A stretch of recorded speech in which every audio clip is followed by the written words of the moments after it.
카페 창가 자리에 앉아 거리를 내다보고 있었습니다. 손끝으로 차가운 유리컵을 어루만지며 마음속 긴장감을 억누르고 있었습니다. 오빠가 환갑을 넘긴 나이에 연애를 시작했다는 소식을 들었을 때 저는 축하해야 할지 걱정해야 할지 몰랐습니다. 63세의 오빠에게 찾아온 늦은 사랑이라니 기쁜 일이었지만 왠지 모를 불안감이 가슴 한구석을 짓눌렀습니다. 카페 안은 따뜻한 조명과 잔잔한 음악으로 평화로웠습니다. 주변 테이블에선 젊은 연인들과 중년의 친구들이 삼삼오오 모여 담소를 나누고 있었습니다. 하지만 저의 시선은 오직 카페 입구에만 고정되어 있었습니다. 손목시계를 확인했습니다. 약속 시간까지 10분 남았습니다. 60을 넘긴 나이에 이런 긴장감을 느낄 줄은 몰랐습니다.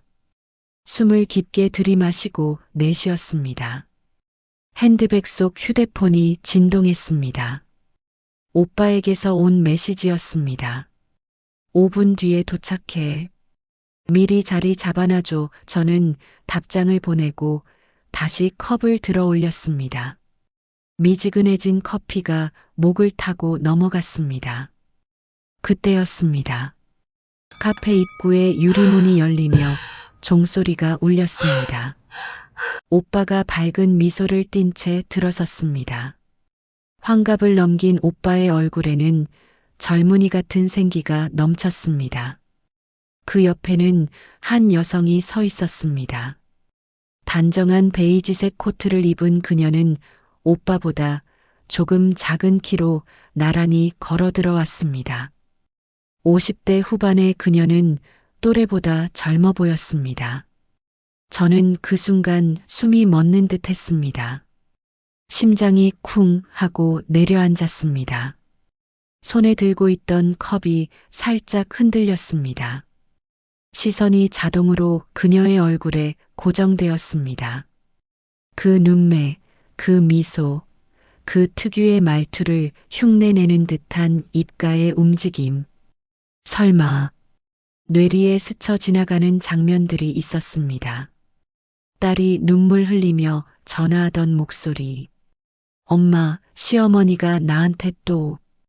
그때 저는 딸의 손을 꼭 잡아주지 못했습니다. 며느리와 시어머니 관계는 제가 직접 개입하기 어려운 영역이었습니다. 그때 저는 50대 중반이었고 딸에게 노력해 보라고만 했던 것 같습니다. 하지만 지금 바로 제 앞에 그 사람이 서 있었습니다. 확신은 없었습니다. 6년이라는 시간이 흘렀습니다. 하지만 직감이 강하게 속삭였습니다. 저는 눈을 가늘게 뜨고 그녀를 다시 관찰했습니다. 얼굴형, 목소리, 몸짓 하나하나가 기억 속 그 사람과 겹쳤습니다. 오빠는 제게 손을 흔들며 다가왔습니다. 야, 오래 기다렸어?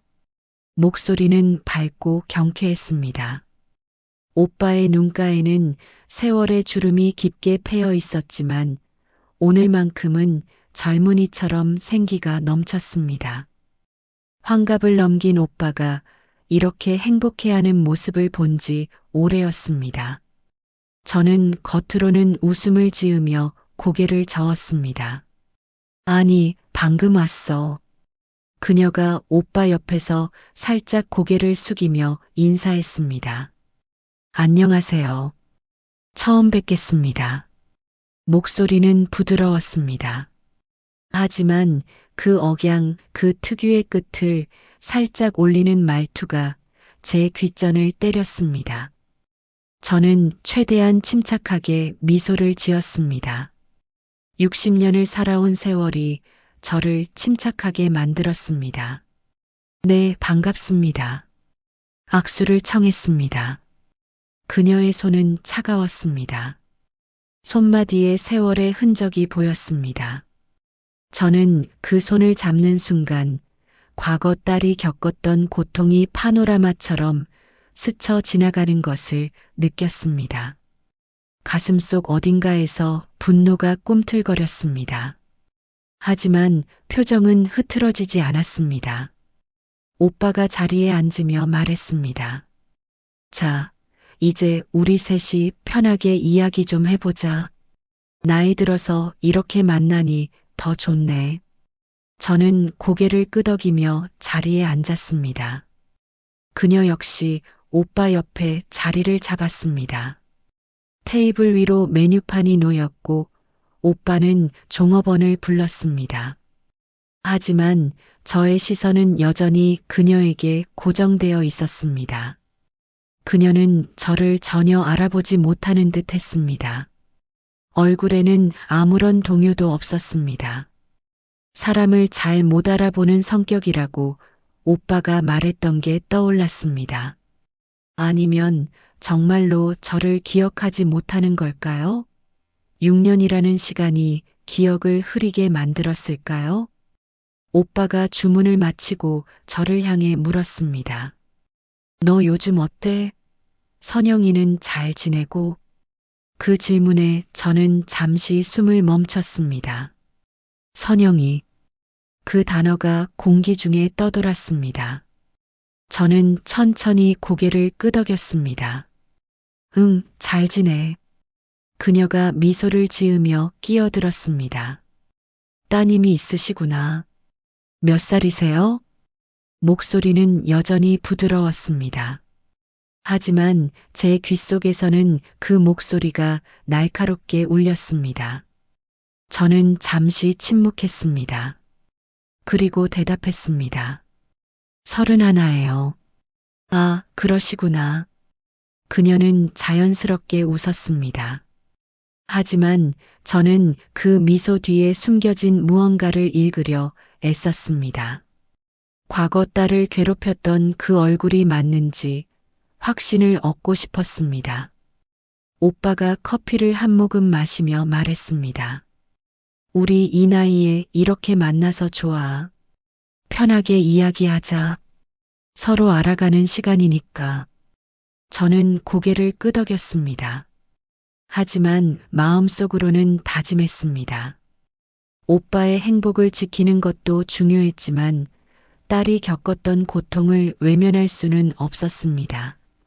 만약 저 여자가 정말 전 시어머니라면 저는 반드시 진실을 밝혀낼 것입니다.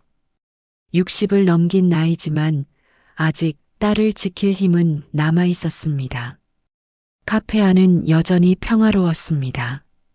하지만 저의 마음속에는 폭풍이 몰아치고 있었습니다. 손끝이 미세하게 떨렸습니다. 저는 컵을 내려놓고 깊게 숨을 들이마셨습니다. 그녀가 다시 입을 열었습니다. 오빠 이야기 많이 들었어요. 정말 좋은 분이시라고. 이 나이에 이런 분 만나기 쉽지 않은데 제가 운이 좋죠. 오빠가 수줍게 웃었습니다. 저는 그 모습을 보며 가슴 한구석이 저렸습니다. 오빠는 순수했습니다. 저 여자가 어떤 과거를 가졌는지 전혀 모르고 있었습니다. 창밖으로 해가 기울기 시작했습니다. 카페 안의 조명이 더 따뜻하게 느껴졌습니다. 하지만 저의 마음은 점점 차가워지고 있었습니다. 저는 테이블 너머로 그녀를 관찰했습니다. 커피잔을 들어 올리는 손놀림, 오빠에게 말을 건넬 때의 미소, 고개를 살짝 기울이는 습관. 모든 것이 6년 전 기억 속 그 사람과 겹쳤습니다. 오빠는 신이 나서 이야기를 이어갔습니다. 우리 지난주에 북한산도 다녀왔어. 이 나이에 등산하니까 또 새롭더라고. 그녀가 웃으며 대꾸했습니다. 오빠가 체력이 좋으셔서 제가 따라가기 힘들 정도예요. 목소리는 부드럽고 상냥했습니다. 하지만 저는 그 목소리 속에 숨겨진 무언가를 느꼈습니다. 6년 전 딸이 전화로 흉내내며 울먹이던 그 말투. 엄마, 시어머니가 이렇게 말씀하시는데 너무 무서워. 겉으로는 웃으면서 말하시는데 알고 보면 날 비난하시는 거야. 저는 잠시 침묵했습니다. 그리고 조심스럽게 입을 열었습니다. 두 분은 어떻게 만나셨어요? 오빠가 먼저 대답했습니다. 등산 동호회에서 만났어. 작년 가을쯤이었나? 그녀가 고개를 끄덕였습니다. 네, 맞아요. 처음엔 그냥 인사만 나누는 사이였는데 자꾸 보다 보니 마음이 통하더라고요. 저는 그녀의 얼굴을 자세히 들여다보았습니다. 주름진 눈가, 입가의 미세한 선들, 50대 후반의 나이가 역력했습니다.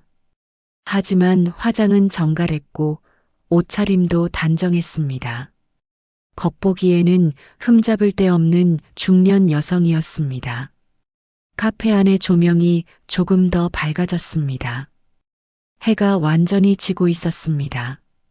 주변 테이블의 사람들은 여전히 담소를 나누고 있었습니다. 하지만 저의 세계는 오직 이 테이블, 이 세 사람으로 축소되어 있었습니다. 오빠가 다시 말을 이었습니다. 처음엔 나도 망설였어.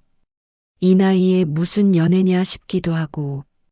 근데 만나보니까 정말 좋더라고. 혼자 사는 게 얼마나 외로운지 알잖아. 저는 고개를 끄덕였습니다. 오빠는 10년 전 언니를 잃고 혼자 살아왔습니다. 자식들은 모두 독립했고 오빠는 넓은 집에서 홀로 지냈습니다. 그런 오빠에게 찾아온 늦은 사랑이었습니다. 하지만 그 사랑의 대상이 하필이면 저는 다시 그녀를 바라보았습니다. 그녀는 오빠를 바라보며 미소 짓고 있었습니다. 그 미소는 진심처럼 보였습니다. 하지만 저는 알고 있었습니다. 6년 전 딸의 남편 앞에서도 그녀는 똑같은 미소를 지었다는 것을, 그리고 딸이 없는 곳에서는 냉랭한 말과 날카로운 시선으로 딸을 괴롭혔다는 것을. 아들 하나 있으시다고 들었어요. 아드님은 뭐 하세요? 저는 조심스럽게 물었습니다. 아들이요? 회사 다녀요. 외국계 회사에서 일하고 있어요. 결혼은 했어요? 순간 침묵이 흘렀습니다. 그녀의 표정이 잠시 굳어지는 듯 했습니다. 아주 짧은 순간이었지만 저는 놓치지 않았습니다. 그녀는 커피잔을 내려놓으며 대답했습니다. 했었는데 지금은 혼자 살아요. 목소리가 미세하게 낮아졌습니다. 저는 심장이 쿵 내려앉는 것을 느꼈습니다. 아들이 이혼했다는 말. 6년 전 딸과 이혼한 그 아들 말입니다.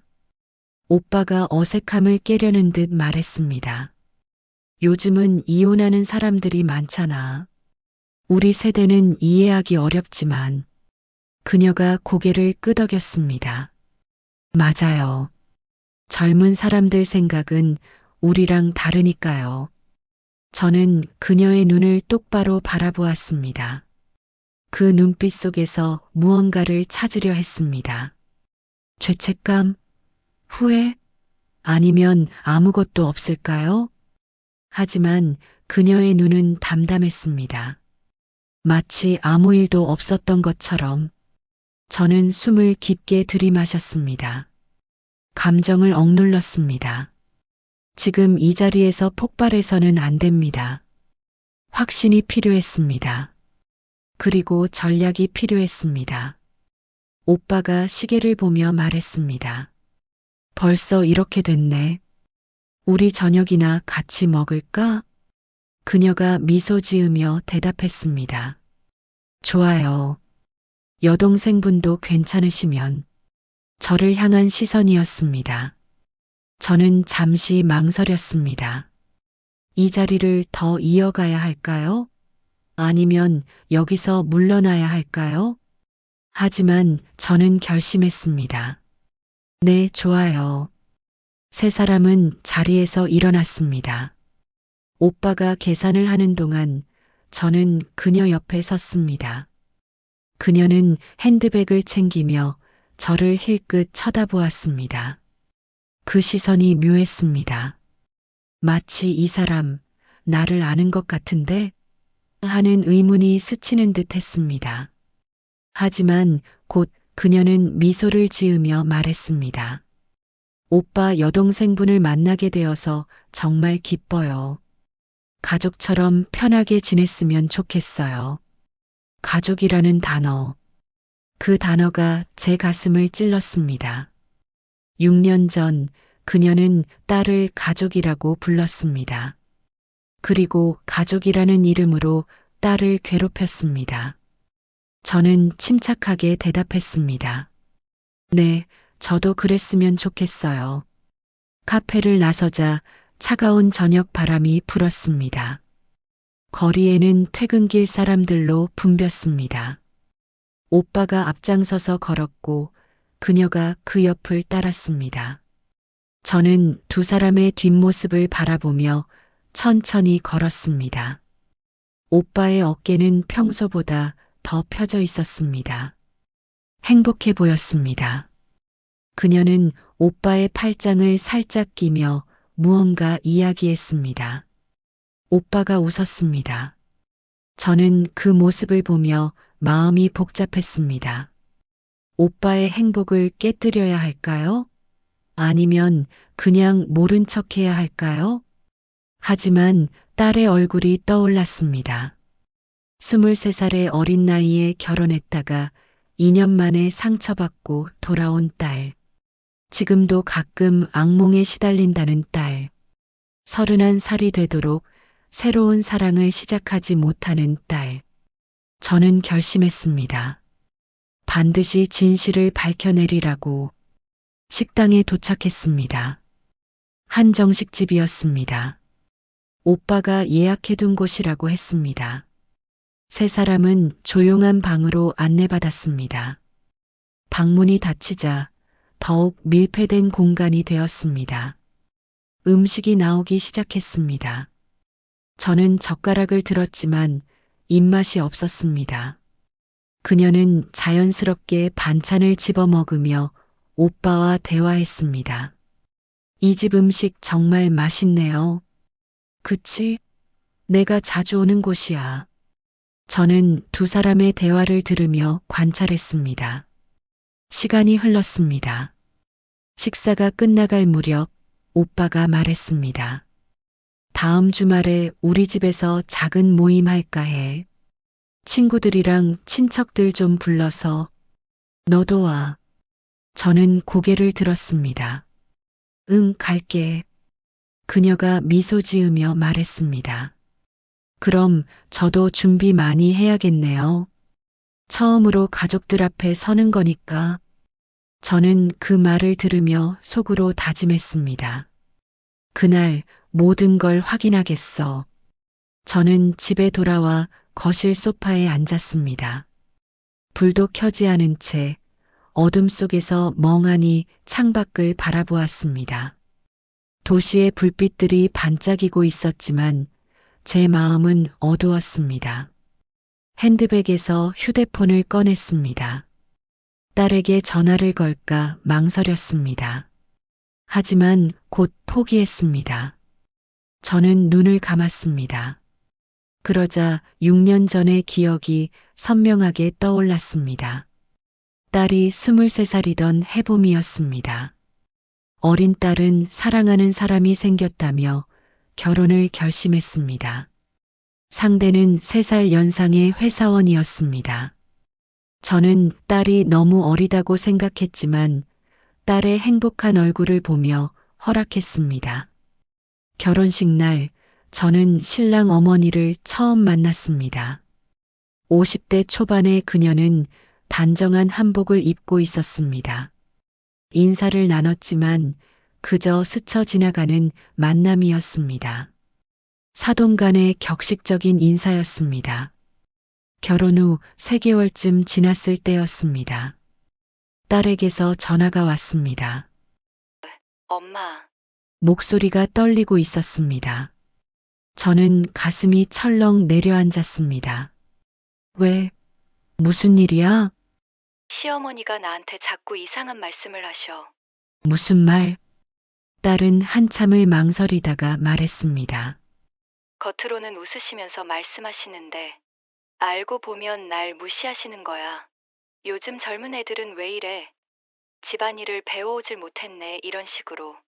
오빠 앞에서는 또 다르게 말씀하시고.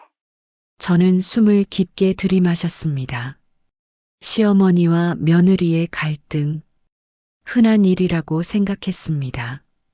하지만 딸의 목소리에는 두려움이 섞여 있었습니다. 남편한테는 얘기 안 해봤어? 했어. 근데 오빠는 우리 엄마는 그런 사람 아니야. 내가 오해하는 거야라고 하더라고. 딸의 목소리가 더 떨렸습니다. 저는 무어라 위로해야 할지 몰랐습니다. 힘들겠다, 우리 딸. 맞춰가는 과정이라 생각하고 너가 좀만 더 잘 맞춰봐. 시간이 지나면 나아질 거야. 저는 그렇게 말했습니다. 하지만 그것은 위로가 아니라 회피였습니다. 그로부터 6개월 후 딸의 전화는 더 잦아졌습니다. 엄마, 시어머니가 또 그러셨어. 내가 만든 음식을 보시더니, 이게 뭐야? 남편한테 이런 걸 먹이면 어떡해? 라고 하시는 거야. 근데 오빠가 들어오니까 며느리가 음식을 참 잘하네. 우리 아들 복 받았어 라고 하시더라고. 딸의 목소리는 지쳐 있었습니다. 저는 그때도 적극적으로 개입하지 못했습니다. 며느리와 시어머니의 관계에 친정 어머니가 끼어들면 상황이 더 악화될 수 있다고 생각했습니다. 남편이랑 잘 얘기해봐. 오빠도 그럼 내 편이 되어줄 거야. 하지만 딸의 남편은 어머니 편이었습니다. 아니, 어머니의 이중적인 모습을 전혀 몰랐습니다. 시어머니는 교묘했습니다. 아들 앞에서는 완벽한 어머니였고 며느리에게만 날카로운 말을 던졌습니다. 결혼 1년째 되던 해 딸은 거의 매주 울면서 전화했습니다. 엄마, 나 못 살겠어. 시어머니가 매일 집에 오셔서 이것저것 간섭하시고, 내가 뭘 해도 마음에 안 드신대. 오빠는 나를 안 믿어. 저는 그때 딸을 데리고 나오려고 했습니다. 하지만 딸은 거부했습니다. 아니야. 엄마 조금만 더 참아볼게. 오빠를 사랑하니까. 딸은 참았습니다. 2년 동안 참았습니다. 하지만 결국 한계에 도달했습니다. 이혼을 결심한 날 딸은 제게 와서 울었습니다. 25살의 딸은 그새 나이 들어 보였습니다. 얼굴은 수척했고 눈빛은 생기를 잃었습니다. 엄마 미안해. 나 못 견디겠어. 저는 딸을 꼭 안았습니다. 그리고 후회했습니다. 왜 진작 개입하지 않았을까? 왜 딸의 고통을 방치했을까? 이혼 과정은 순탄하지 않았습니다. 시어머니는 끝까지 며느리를 탓했습니다. 우리 아들이 얼마나 좋은 사람인데 내가 참지 못해서 이렇게 되는 거야. 저는 그때 참았습니다. 딸의 이혼을 빨리 마무리하는 것이 중요했기 때문입니다. 하지만 그 참음이 지금까지 한으로 남아 있었습니다. 저는 눈을 떴습니다. 거실은 여전히 어두웠습니다. 손은 떨리고 있었습니다. 분노가 치솟았습니다. 그 여자가 맞다면 저는 소파에서 일어나 서재로 갔습니다. 책상 서랍을 열었습니다. 오래된 사진첩이 있었습니다. 딸의 결혼식 사진들이었습니다. 사진을 한 장씩 넘겼습니다. 신부와 신랑이 웃고 있는 사진, 양가 부모님이 함께 찍은 사진, 그리고 그 속에 그녀가 있었습니다. 한복을 입고 미소 짓고 있는 그녀. 6년이 흘렀지만 얼굴은 크게 변하지 않았습니다. 저는 오늘 카페에서 본 얼굴과 사진 속 얼굴을 비교했습니다. 손끝으로 사진을 쓰다듬었습니다. 사진 속 그녀의 미소는 완벽했습니다. 하지만 그 미소 뒤에 숨겨진 얼굴을 저는 알고 있었습니다. 바로 그때였습니다. 휴대폰이 울렸습니다. 화면을 보니 오랜 친구 정숙이었습니다. 같은 동네에 사는 소식이 빠른 친구였습니다. 저는 전화를 받았습니다. 여보세요? 야, 너 지금 시간 돼? 정숙의 목소리는 급했습니다. 뭔가 중요한 이야기가 있는 듯 했습니다. 응, 괜찮아. 무슨 일인데? 정숙이 숨을 고르고 말했습니다. 기억나니? 우리 언니 몇 년 전에 걔 사기당한 거. 그거 말이야. 저는 기억을 더듬었습니다. 4년쯤 전이었을 겁니다. 정숙의 언니가 동네 개모임에서 사기를 당했다는 이야기를 들었던 적이 있었습니다. 응, 어렴풋이 기억나는데. 그게 말이야. 정숙의 목소리가 낮아졌습니다. 오늘 언니한테 전화가 왔는데 그때 그 사기 친 사람이 누군지 알아냈대. 세상 참 좁더라. 저는 가슴이 두근거리기 시작했습니다. 왠지 모를 불길한 예감이 들었습니다. 누군데? 정숙이 잠시 멈칫했습니다. 그리고 조심스럽게 말했습니다. 너 딸 선영이 있잖아. 선영이가 결혼했을 때 시어머니 있잖아. 순간 세상이 멈춘 듯 했습니다. 저는 사진첩을 내려다보았습니다. 사진 속 그녀가 저를 올려다보고 있었습니다. 그 사람이더라. 그 사람이 우리 언니 걔 사기친 거야. 정숙의 목소리가 들렸지만 귀에 잘 들어오지 않았습니다. 손이 떨렸습니다. 사진첩이 바닥에 떨어질 뻔했습니다. 뭐라고? 진짜야. 언니가 확인했대. 당시에 합의금 주고 조용히 넘어갔던 거래. 피해자가 우리 언니만 있었던 게 아니었어. 몇 명 더 있었다는데 다들 돈 받고 입 다물었대. 저는 숨이 막혔습니다. 정숙의 목소리는 계속 이어졌습니다. 야, 근데 정말 무섭더라. 선영이가 그 사람한테 괴롭힘 당했다는 얘기 듣고 정말 학을 뗐는데 걔 사기까지 쳤다니. 아주 몹쓸 사람이다. 저는 입술을 깨물었습니다. 손에 쥔 휴대폰이 땀으로 미끄러질 듯 했습니다. 얼마나 당했는데? 언니 혼자 500만 원. 다른 사람들까지 합치면 몇 천만 원은 될 거야. 근데 증거 다 없애고 교묘하게 했더래. 그래서 형사 처벌까지는 못 갔고. 정숙이 한숨을 쉬었습니다. 세상에 그런 사람도 있더라. 겉으로는 얌전하고 착해 보이는데 속은 완전히 다른. 언니 말로는 그 사람이 워낙 말을 잘해서 다들 믿었대. 그러다가 돈 들고 튀었지. 저는 아무 말도 할 수 없었습니다. 정숙이 걱정스럽게 물었습니다. 야, 너 괜찮아? 선영이 생각나서 기분 안 좋지? 응. 그 사람 지금 어디 있는지는 모르겠는데 다시는 마주치지 않았으면 좋겠다. 정말 무서운 사람이야. 전화를 끊고 나서 저는 한동안 멍하니 서 있었습니다. 사진첩은 여전히 펼쳐진 채 책상 위에 놓여 있었습니다. 그 사람, 딸을 괴롭힌 사람, 걔 사기를 친 사람, 그리고 지금 오빠의 여자친구가 된 사람. 모든 퍼즐이 맞춰졌습니다. 저는 천천히 사진첩을 덮었습니다. 그리고 창밖을 바라보았습니다.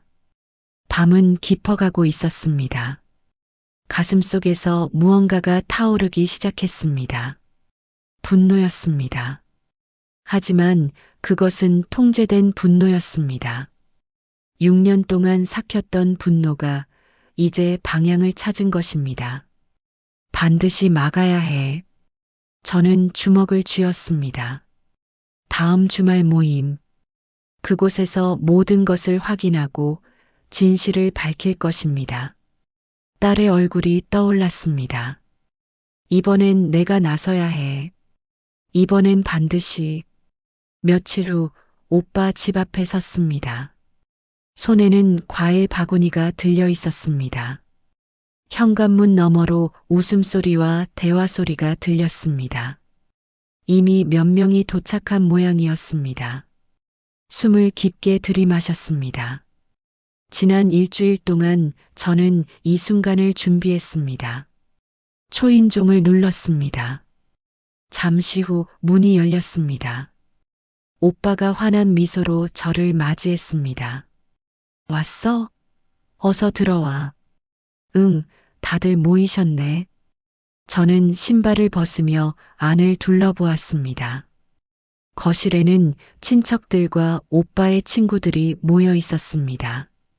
사촌 오빠, 고모, 오빠의 친구들, 모두 합쳐 10명이 넘었습니다. 그리고 그녀가 보였습니다. 부엌 쪽에서 접시를 나르고 있는 그녀. 연한 베이지색 블라우스에 검은색 치마를 입고 있었습니다. 머리는 단정하게 뒤로 넘겼고 얼굴에는 은은한 미소가 걸려 있었습니다. 마치 이 집의 안주인처럼 자연스러웠습니다. 그녀가 저를 발견하고 다가왔습니다. 어머, 오셨어요. 어서 오세요. 목소리는 부드러웠습니다. 손을 내밀며 과일 바구니를 받아갔습니다. 네, 준비하느라 힘드셨죠? 저는 최대한 자연스럽게 말했습니다. 그녀가 웃으며 대답했습니다. 아니에요. 오빠가 많이 도와주고. 저야 뭐, 이런 거 익숙하니까. 그 말에 저는 속으로 냉소를 흘렸습니다. 익숙하다고요. 사람들 앞에서 착한 척하는 것도 익숙하겠죠. 거실로 들어가자 사촌 오빠가 반갑게 손을 흔들었습니다. 야, 오랜만이다. 어떻게 지냈어? 잘 지냈어요, 오빠. 저는 자리에 앉았습니다. 소파에 앉으니 거실 전체가 한눈에 들어왔습니다. 오빠는 주방에서 음식을 나르고 있었고 그녀는 오빠를 도우며 손님들에게 차를 따라주고 있었습니다. 고모가 제 옆에 앉으며 말했습니다. 내 오빠 여자친구 참 괜찮아 보이더라. 나이도 적당하고. 저는 고개를 끄덕였습니다. 대답 대신 미소만 지었습니다. 고모는 계속 말을 이었습니다. 요즘 같은 세상에 혼자 사는 것도 외롭잖아. 내 오빠도 이제 좋은 사람 만나서 다행이야. 그러게요. 저는 짧게 대답하고 그녀를 관찰했습니다. 그녀는 손님들 사이를 오가며 음료를 권하고 있었습니다. 동작은 자연스러웠고 말투는 공손했습니다. 누가 봐도 좋은 사람처럼 보였습니다. 하지만 저는 알고 있었습니다. 그 가면 뒤에 숨겨진 얼굴을. 오빠가 거실 중앙에 섰습니다. 손뼉을 치며 사람들의 주목을 끌었습니다. 자, 다들 와주셔서 고맙습니다. 오늘 이렇게 모인 이유는 다들 아시겠지만 오빠가 그녀를 향해 손짓했습니다. 그녀가 수줍게 오빠 옆으로 갔습니다. 늦은 나이에 좋은 인연을 만났습니다. 사람들이 박수를 쳤습니다. 저도 따라 박수를 쳤습니다. 하지만 손바닥은 차갑게 식어 있었습니다. 그녀가 정중하게 인사했습니다. 처음 뵙겠습니다. 부족한 사람이지만 잘 부탁드립니다. 목소리는 떨리는 듯 했습니다. 긴장한 것처럼 보였습니다. 사람들은 더욱 호감을 느끼는 표정이었습니다. 겸손하고 착해 보이는 여자. 그런 인상을 주고 있었습니다. 오빠의 친구 중 한 명이 물었습니다. 어디서 만나셨어요? 오빠가 대답했습니다. 등산 동호회에서 만났습니다. 작년 가을쯤에요. 아, 그러셨군요. 등산 좋아하시나 봐요. 그녀가 고개를 끄덕였습니다. 네, 건강도 챙기고 좋은 사람들도 만날 수 있어서 자주 다녔어요. 대화는 자연스럽게 이어졌습니다. 사람들은 그녀에게 호감을 표시했습니다. 질문을 던지고 그녀는 정중하게 대답했습니다. 저는 조용히 앉아서 그 모든 것을 지켜보았습니다. 그녀의 말투 하나하나, 표정 변화 하나하나를 놓치지 않으려 했습니다. 잠시 후 사촌 오빠가 그녀에게 물었습니다. 자녀분은 계세요? 그녀의 표정이 미세하게 굳었습니다. 네, 아들 하나 있어요. 아, 결혼은 하셨나요? 다시 침묵이 흘렀습니다. 그녀는 잠시 망설이다가 대답했습니다. 예전에 했었는데, 지금은 혼자 살고 있어요. 목소리가 조금 낮아졌습니다. 사촌 오빠는 더 이상 묻지 않았습니다. 분위기가 잠시 어색해졌습니다. 저는 그 순간을 놓치지 않았습니다. 조심스럽게 입을 열었습니다. 아드님이 몇 살이세요? 그녀가 저를 바라보았습니다. 눈빛이 잠시 흔들렸습니다. 34이에요. 아, 우리 딸이랑 비슷한 나이네요. 우리 딸이 31거든요. 저는 담담하게 말했습니다. 그녀는 고개를 끄덕였습니다. 하지만 시선은 불편해 보였습니다. 그러시군요. 짧은 대답이었습니다. 더 이상 말을 이어가지 않으려는 듯 했습니다. 저는 일부러 물었습니다. 언제 이혼하셨어요? 순간 거실의 공기가 조금 무거워졌습니다. 고모가 제 팔을 살짝 쳤습니다. 너무 직접적인 질문이라는 신호였습니다. 하지만 그녀는 억지 미소를 지으며 대답했습니다. 몇 년 전이에요. 며느리랑 잘 안 맞아서 결국 아들이 이혼하게 됐죠. 그 순간 저는 가슴이 뛰는 것을 느꼈습니다. 며느리랑 잘 안 맞아서 그 말 속에 모든 것이 담겨 있었습니다. 자신의 잘못은 없다는 듯한 말투, 며느리 탓으로 돌리는 태도. 저는 침착하게 물었습니다. 그랬구나. 며느리분이 어떤 분이었는데요? 그녀의 눈빛이 날카로워졌습니다. 아주 짧은 순간이었지만 저는 그 변화를 감지했습니다. 글쎄요. 젊은 친구였는데 좀 철이 없었달까요? 결혼 생활을 견디지 못하더라고요. 목소리에 비난이 섞여 있었습니다. 저는 주먹을 꽉 쥐었습니다. 손톱이 손바닥을 파고들었습니다. 철이 없었다고? 견디지 못했다고? 저는 속으로 분노를 삼켰습니다. 하지만 표정은 흐트러지지 않았습니다. 그래도 아쉬우셨겠어요. 며느리를 잃으셔서. 그녀가 고개를 저었습니다. 뭐 어쩔 수 없었죠. 인연이 아니었나 봐요. 담담한 대답이었습니다. 마치 남의 일처럼. 저는 그 태도에 더욱 분노가 치솟는 것을 느꼈습니다. 오빠가 분위기를 바꾸려는 듯 말했습니다. 정란아, 너무 캐묻는 거 아니야. 이만하고 어서들 식사합시다. 사람들이 일어나 식탁으로 이동했습니다. 저도 따라 일어났습니다. 하지만 시선은 여전히 그녀에게 고정되어 있었습니다. 그녀는 부엌으로 가서 음식을 나르고 있었습니다. 얼굴에는 다시 미소가 걸려 있었습니다. 아까의 날카로운 눈빛은 사라졌습니다. 저는 식탁에 앉으며 생각했습니다. 이 사람 정말 무섭구나. 감정을 숨기는 것, 가면을 쓰는 것, 그것이 얼마나 능숙한지.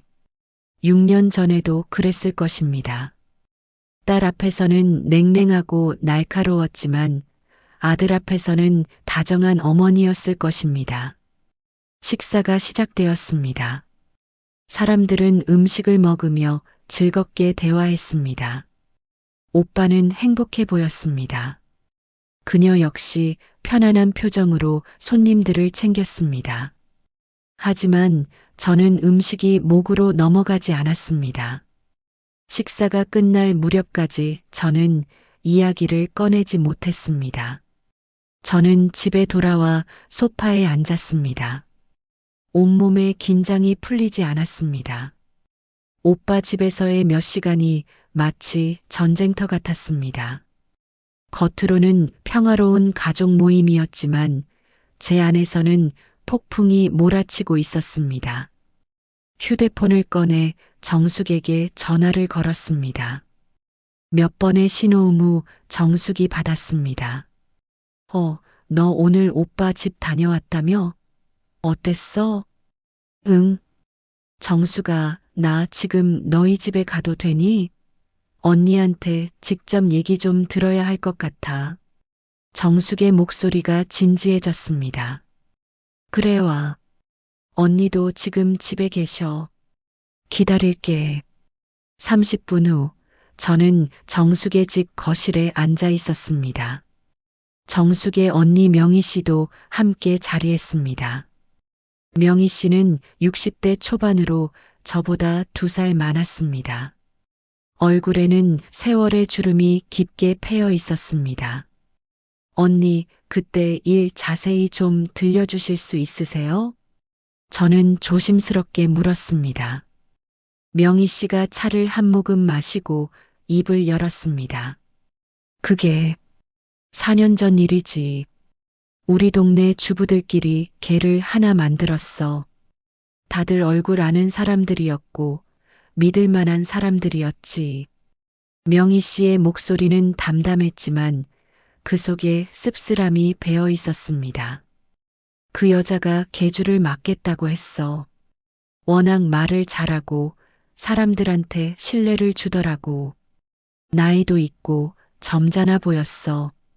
그래서 다들 믿었지. 저는 고개를 끄덕이며 들었습니다. 명희 씨는 계속 이야기를 이어갔습니다. 처음 몇 달은 아무 문제 없었어. 돈도 제때 들어오고 개 타는 사람들도 잘 받아갔어.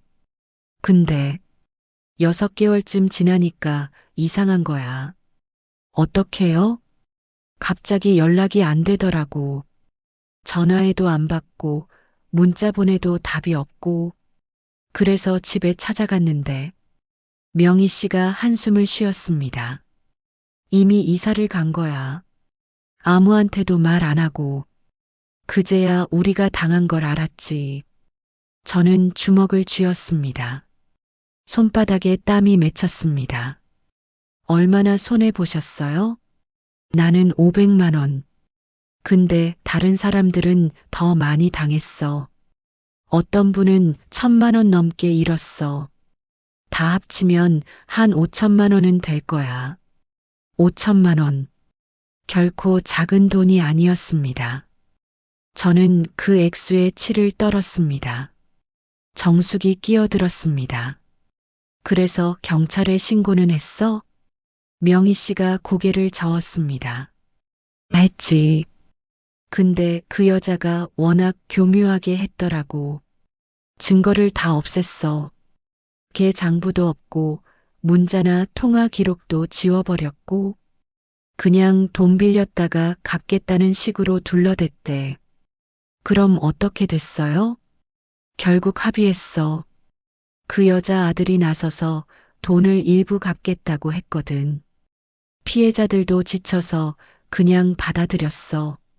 형사 처벌까지 가려면 시간도 오래 걸리고 증거도 부족하고 명희 씨의 목소리가 낮아졌습니다. 그렇게 끝났어. 우리는 돈의 절반 정도 받았고 그 여자는 동네에서 사라졌지. 다시는 안 볼 줄 알았는데 저는 깊게 숨을 들이마셨습니다. 그 아들, 딸의 전 남편이었을 것입니다. 어머니의 잘못을 수습하느라 얼마나 고생했을까요? 아니면 어머니를 끝까지 감쌌던 걸까요?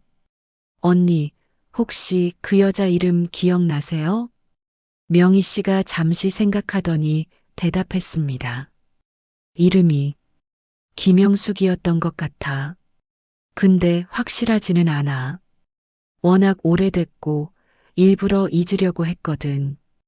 김영숙. 그 여자 이름이 맞았습니다.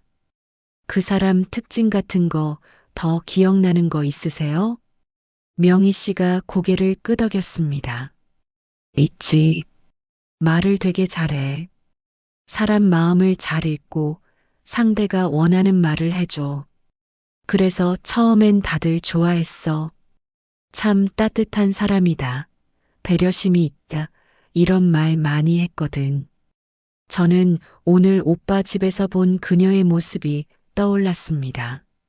손님들을 챙기는 모습, 공손하게 인사하는 모습, 모든 것이 완벽했습니다. 근데 나중에 보니까 그게 다 계산된 거더라고. 사람들 신뢰를 얻으려고 일부러 그런 거지. 속은 완전히 다른 사람이야. 명희 씨가 차를 다시 한 모금 마셨습니다. 손이 미세하게 떨리고 있었습니다. 4년이 지났지만 그때의 상처는 여전히 남아 있었습니다. 그리고 또 하나. 그 사람 표정 변하는 거 진짜 무서워. 사람들 앞에서는 웃고 있다가도 혼자 있을 때나 마음에 안 드는 사람 만나면 얼굴이 확 바뀌어. 내가 한 번 봤거든. 걔 모임 끝나고 뒤늦게 뭘 가지러 갔는데 그 사람이 혼자 남아서 돈 세고 있더라고. 그때 표정이 아주 차갑고 계산적이었어. 저는 소름이 돋았습니다. 오늘 식사 자리에서 며느리 이야기를 할 때 그녀의 눈빛이 순간 날카로워졌던 것이 떠올랐습니다. 정숙이 물었습니다. 근데 언니, 그 사람이 지금 어디 있는지는 몰라? 몰라. 이사간 후로 소식이 끊겼어. 다시는 만나고 싶지도 않고. 명희 씨가 저를 바라보았습니다. 근데 너 왜 그 사람 얘기를 갑자기 물어보는 거야? 혹시 어디서 봤어? 저는 잠시 망설였습니다. 그리고 천천히 말했습니다. 제 오빠가 그 사람이랑 연애를 하고 있어요. 거실에 침묵이 흘렀습니다. 명희 씨와 정숙이 동시에 저를 바라보았습니다. 두 사람의 얼굴에는 충격이 역력했습니다. 뭐라고? 명희 씨가 자리에서 벌떡 일어났습니다. 그게 무슨 소리야? 내 오빠가 그 사람이랑? 네. 선영이의 전 시어머니이기도 하고요. 정숙이 입을 막았습니다. 세상에, 이게 무슨 일이야? 명희 씨가 다시 자리에 앉았습니다. 손으로 이마를 짚었습니다. 안 돼. 절대 안 돼. 그 사람한테 또 당하면 어떡해. 내 오빠한테 빨리 말해야 돼. 알아요. 근데 증거가 필요해요. 그냥 말로만 하면 오빠가 안 믿을 것 같아요. 저는 침착하게 말했습니다. 60년을 살아온 세월이 저를 차분하게 만들었습니다.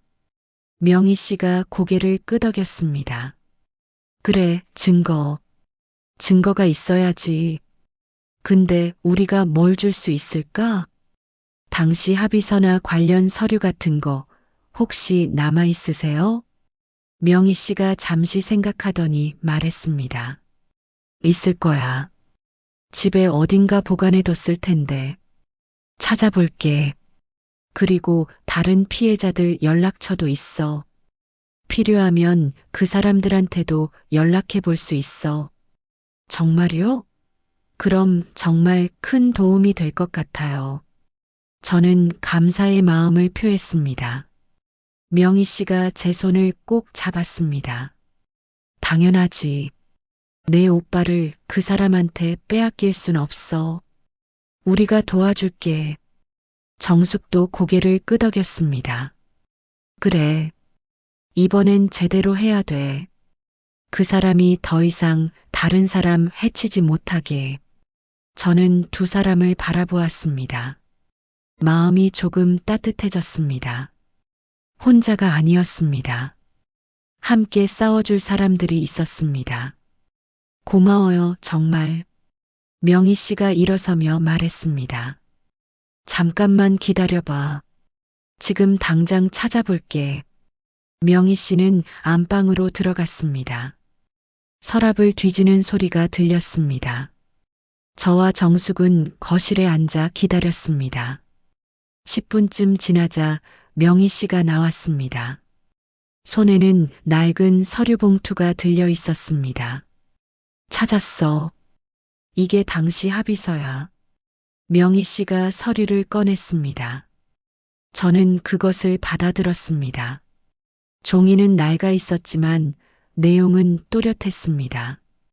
합의서라는 제목 아래 피해자들의 이름과 금액이 적혀 있었습니다. 그리고 맨 아래에 서명이 있었습니다. 김영숙. 바로 그 이름이었습니다. 저는 서류를 천천히 읽었습니다. 피해 내역, 합의 금액, 조건들. 모든 것이 명확하게 기록되어 있었습니다. 이거면 충분해요. 저는 서류를 내려놓으며 말했습니다. 명희 씨가 고개를 끄덕였습니다. 사본 떠갈래? 원본은 내가 가지고 있을게. 네, 그럴게요. 이제 증거가 생겼습니다. 집으로 돌아오는 길, 저는 가방 속 서류를 생각했습니다. 이제 무기가 생겼습니다. 다음 단계로 나아갈 준비가 되었습니다. 하지만 여전히 조심해야 했습니다. 성급하게 움직이면 오히려 역효과가 날 수 있었습니다. 타이밍이 중요했습니다. 집에 도착해 서류를 다시 꺼내 읽었습니다. 김영숙. 그 이름이 눈에 들어왔습니다. 이제 시작이야. 저는 서류를 책상 서랍 깊숙이 넣었습니다. 며칠이 지나고 레스토랑 입구에서 딸을 기다리고 있었습니다. 오빠가 주선한 식사 자리였습니다. 여자친구도 데려올 테니까 선영이도 데리고 와라는 오빠의 말에 저는 잠시 망설였습니다. 하지만 곧 이것이 기회라고 판단했습니다. 딸에게는 미리 말했습니다.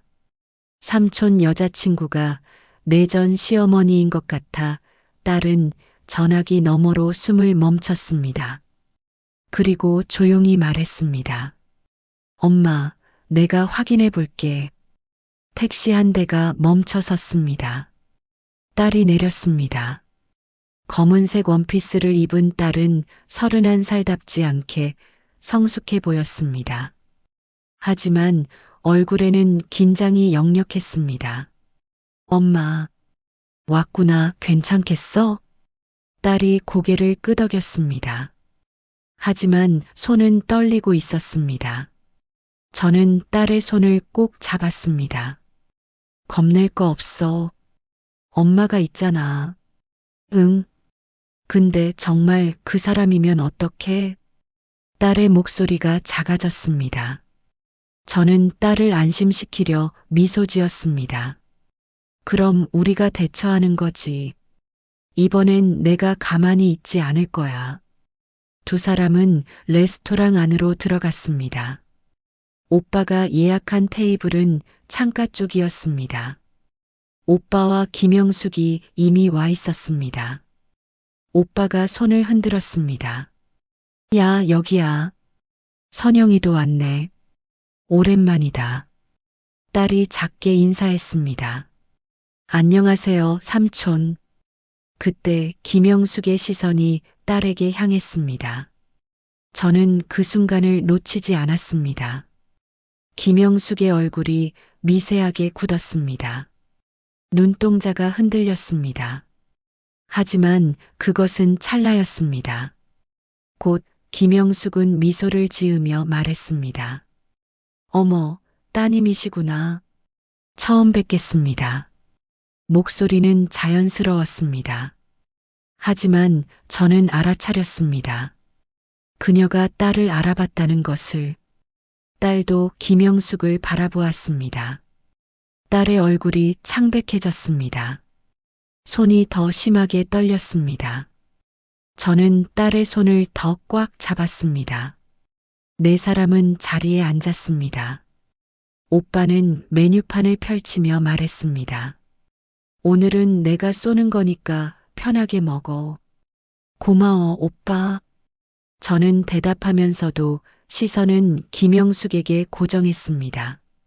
김영숙은 메뉴판을 보고 있었지만 눈빛은 계속 딸 쪽으로 흘렀습니다. 주문을 마치고 음료가 나왔습니다. 잠시 어색한 침묵이 흘렀습니다. 저는 조심스럽게 입을 열었습니다. 선영아, 요즘 회사는 어때? 괜찮아요, 엄마. 바쁘긴 하지만 할만해요. 딸의 대답은 짧았습니다. 김영숙이 끼어들었습니다. 회사는 어디 다니세요? 목소리는 부드러웠습니다. 하지만 그 물음 속에는 탐색하는 느낌이 있었습니다. IT 회사요. 마케팅 일하고 있어요.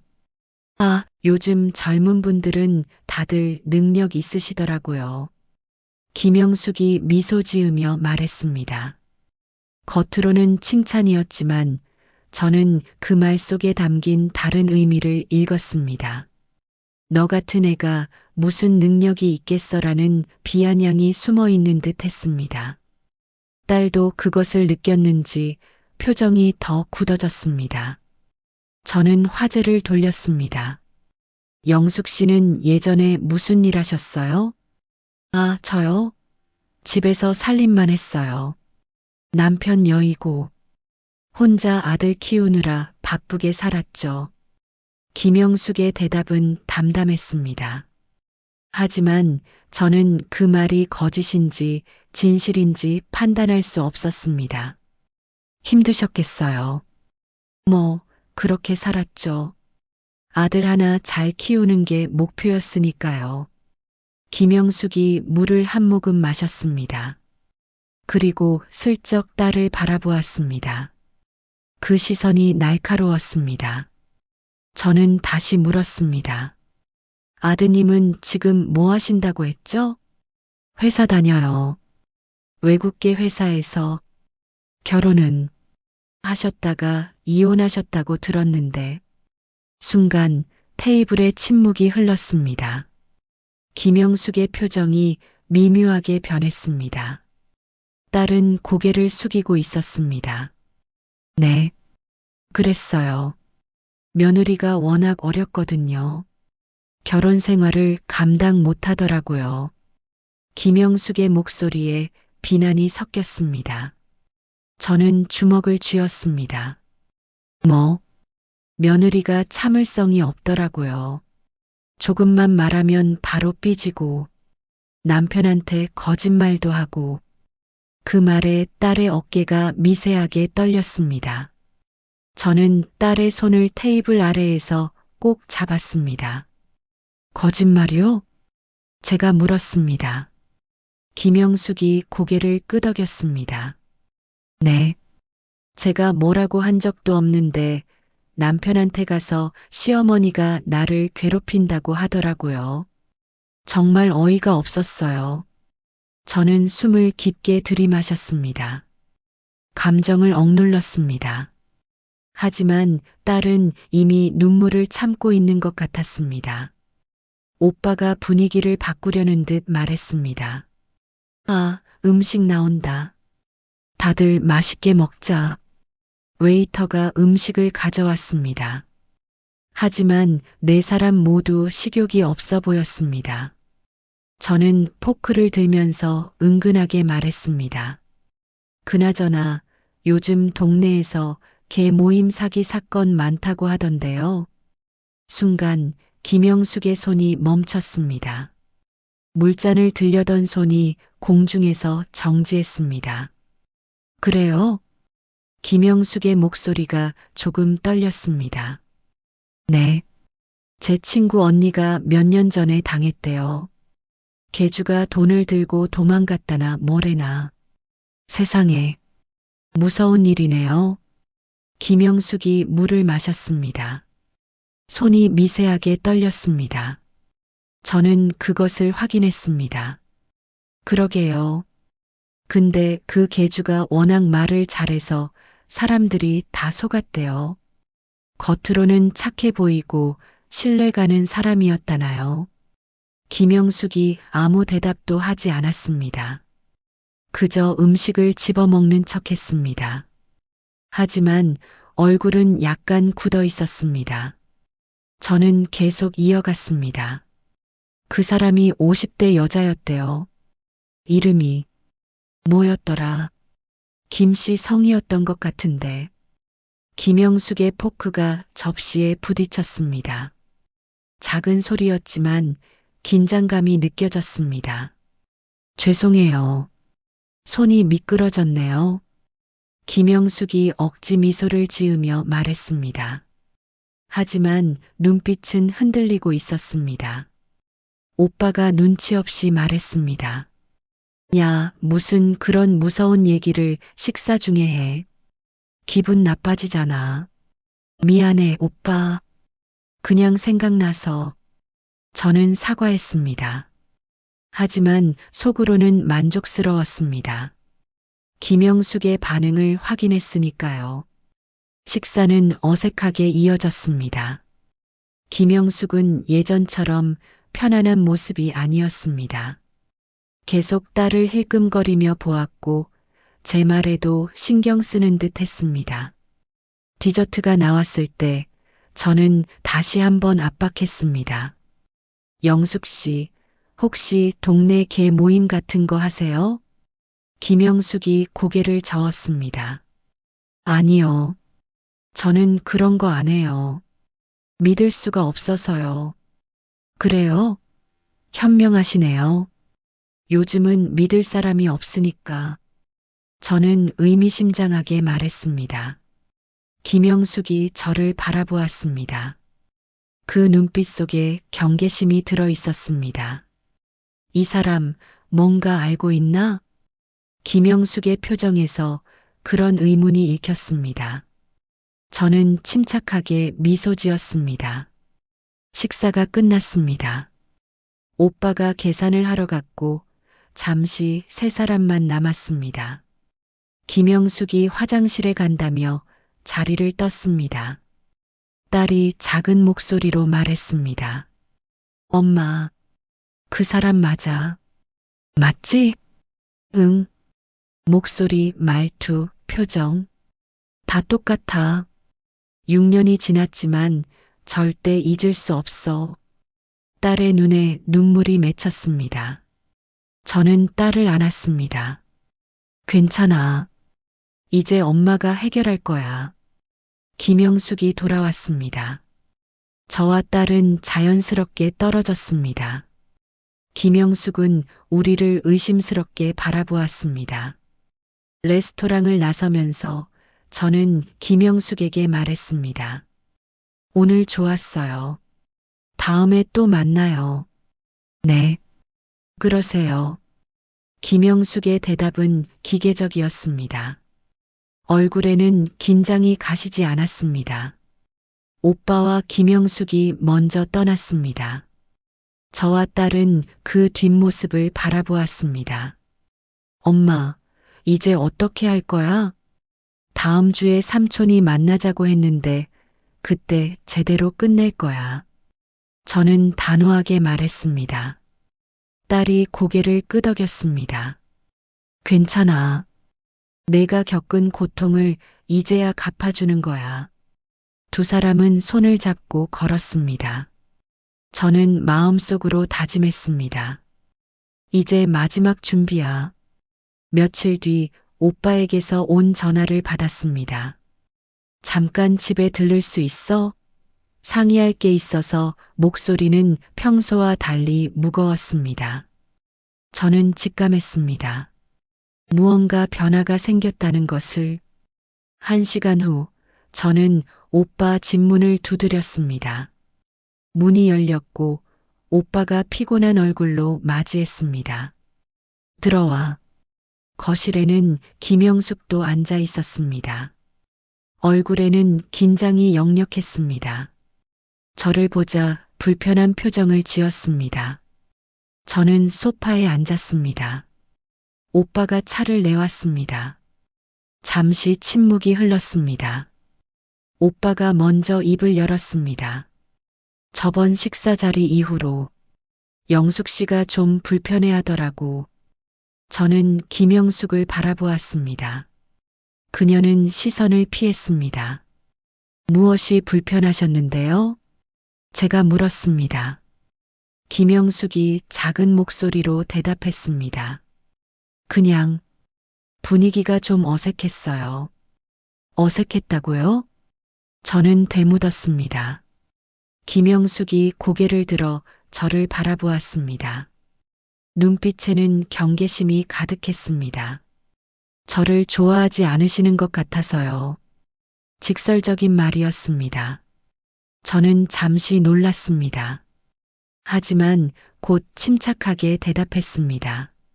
그런 게 아니에요. 다만 궁금한 게 있어서요. 뭐가요? 김영숙의 목소리가 날카로워졌습니다. 오빠가 중간에 끼어들었습니다.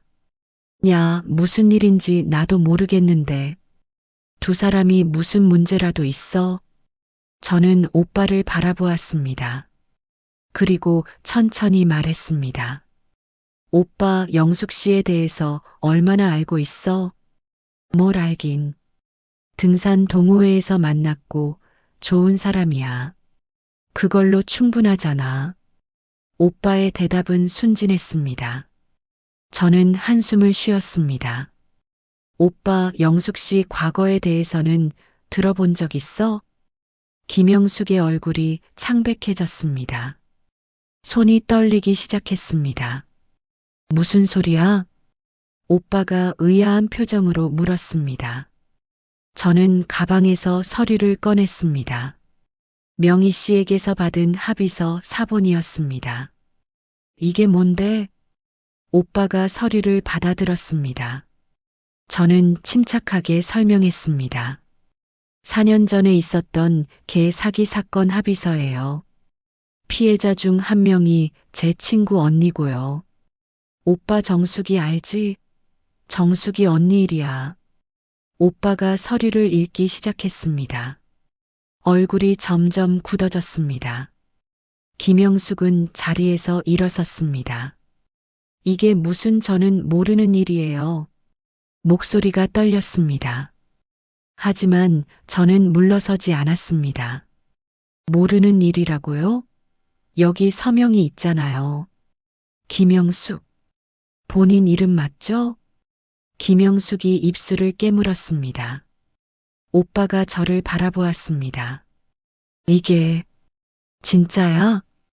응, 내가 직접 확인했어. 피해자들한테도 연락했고. 오빠가 김영숙을 바라보았습니다. 영숙 씨, 이게 무슨 일이에요?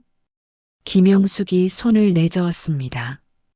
오빠, 내 말 좀 들어봐요. 이건 오해예요. 저는 냉정하게 물었습니다. 어떤 오해죠? 여기 피해 금액도 나와 있고 합의 금액도 명시되어 있는데요. 무엇보다 본인 이름 적혀 있잖아요.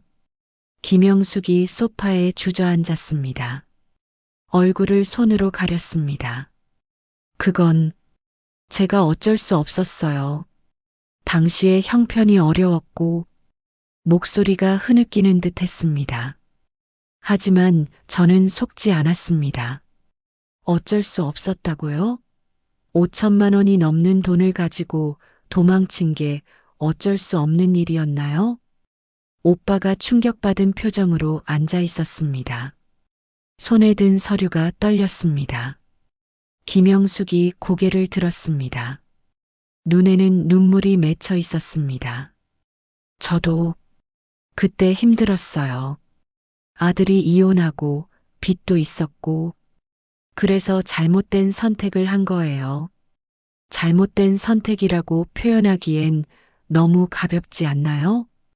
저는 더 압박했습니다. 김영숙이 저를 노려보았습니다.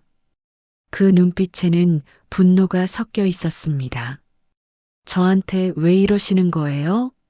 무슨 원한이라도 있으세요? 원한이요? 저는 차갑게 웃었습니다.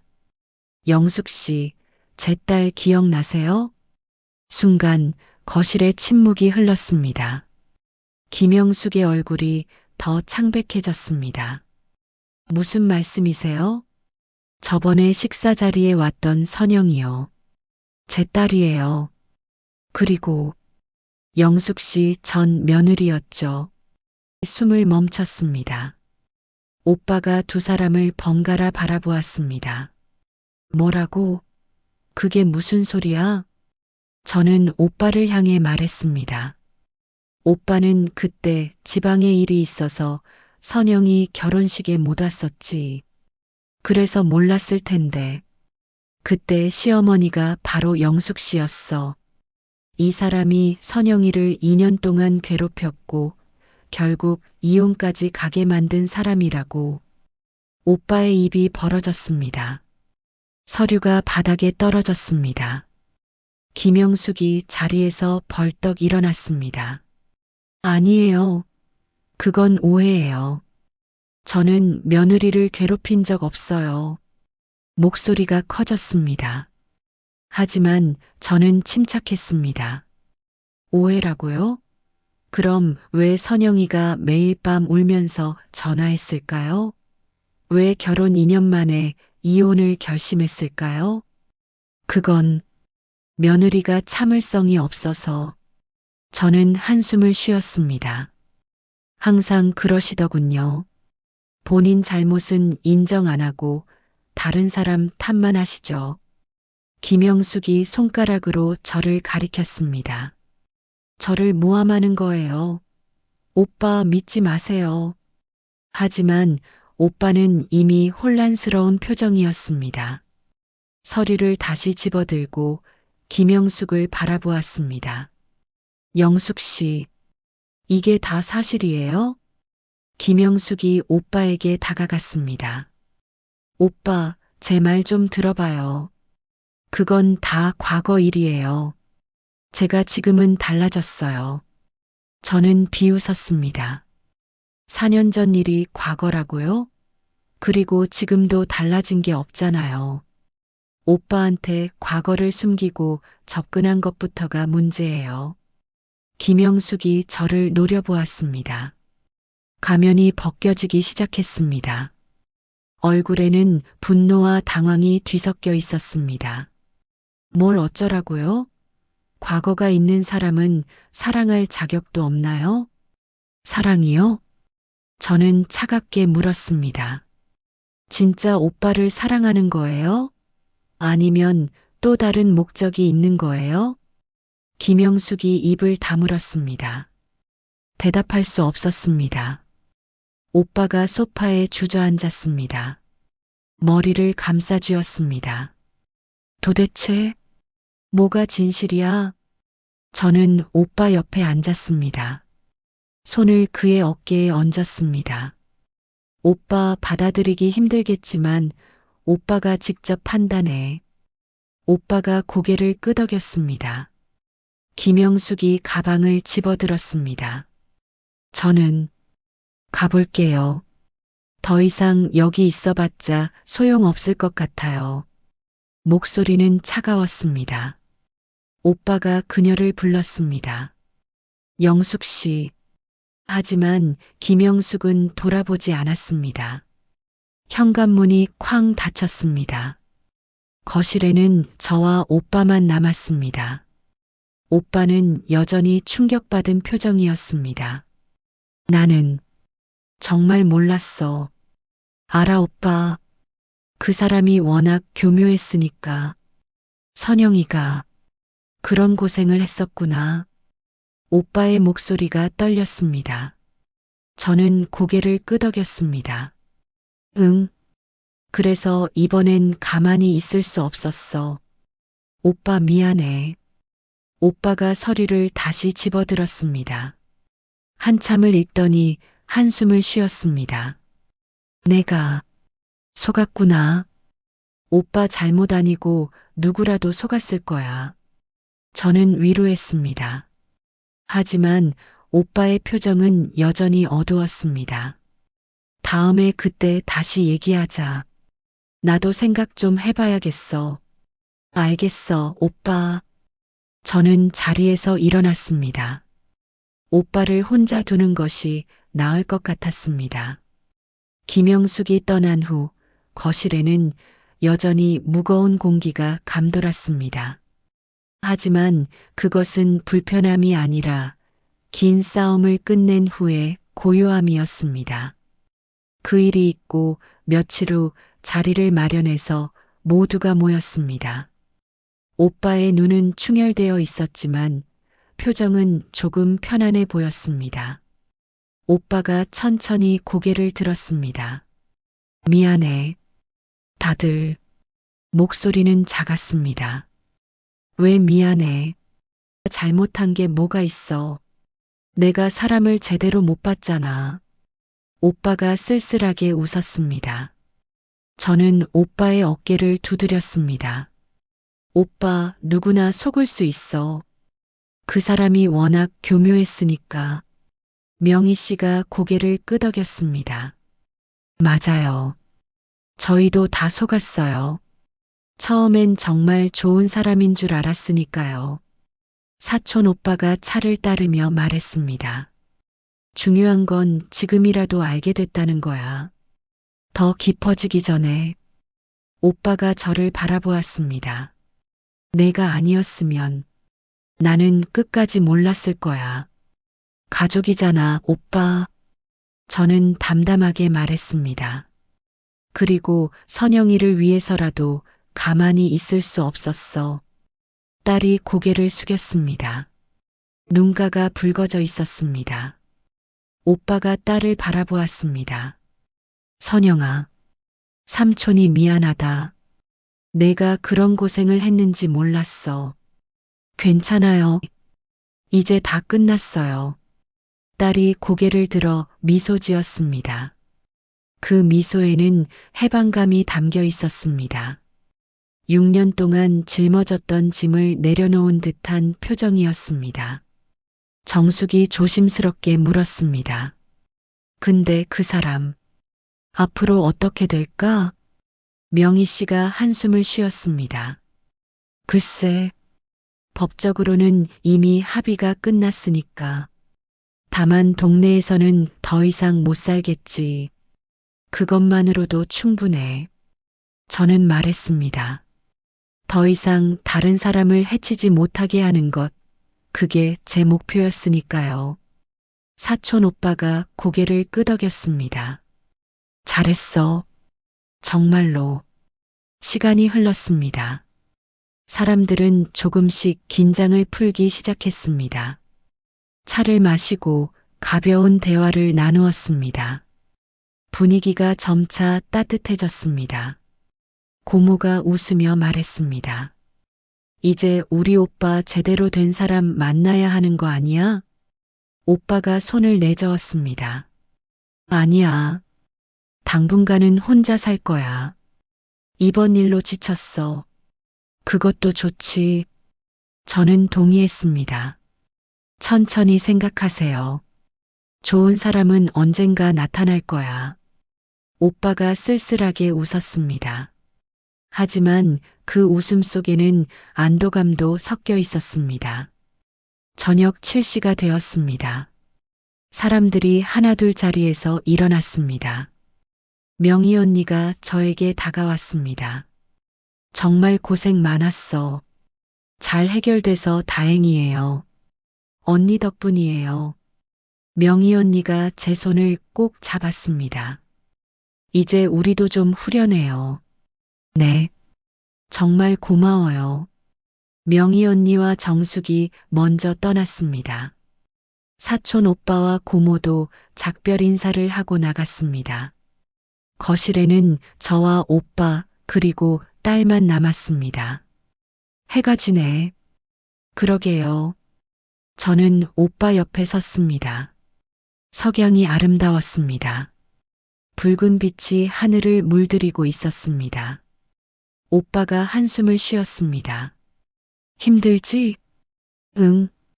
근데 이상하게 마음은 편해. 오빠가 저를 바라보았습니다. 진실을 알게 된 게 다행이야. 고마워. 천만에 오빠. 딸이 우리에게 다가왔습니다. 삼촌, 죄송하고 감사해요. 오빠가 딸의 머리를 쓰다듬었습니다. 앞으로 행복하게 살아. 과거는 과거야. 딸이 미소 지었습니다. 그 미소는 진심이었습니다. 저는 두 사람을 바라보며 생각했습니다. 정의를 세운 것이었습니다. 딸의 명예를 되찾아준 것이었습니다. 그리고 오빠를 더 큰 상처로부터 보호한 것이었습니다. 60년을 살아오면서 배운 것이 있다면 때로는 직접 나서야 한다는 것이었습니다. 침묵이 미덕일 때도 있지만 행동이 필요할 때도 있습니다. 오빠가 부엌으로 갔습니다. 잠시 후 와인병을 들고 돌아왔습니다. 오늘 우리 한잔하자. 새 출발을 위해서. 저는 웃으며 고개를 끄덕였습니다. 좋아. 세 사람은 잔을 들었습니다. 오빠가 말했습니다. 오늘을 기억하자. 그리고 다시 시작하는 날로. 제가 덧붙였습니다. 새로운 시작. 딸이 속삭였습니다. 잔이 부딪히는 소리가 거실에 울렸습니다. 맑고 청량한 소리였습니다. 와인을 마시며 저는 창밖을 바라보았습니다. 이제 밤이 오고 있었습니다. 하지만 그것은 두려운 어둠이 아니었습니다. 새로운 하루를 준비하는 고요한 밤이었습니다. 지난 몇 주 동안의 일들이 파노라마처럼 스쳐 지나갔습니다. 카페에서 처음 김영숙을 봤을 때의 충격, 과거를 회상하며 느꼈던 분노, 증거를 수집하는 과정의 긴장, 그리고 진실을 밝히는 순간의 카타르시스. 모든 것이 끝났습니다. 저는 미소 지었습니다. 60이 넘은 나이에도 할 수 있는 일이 있다는 것을 깨달았습니다.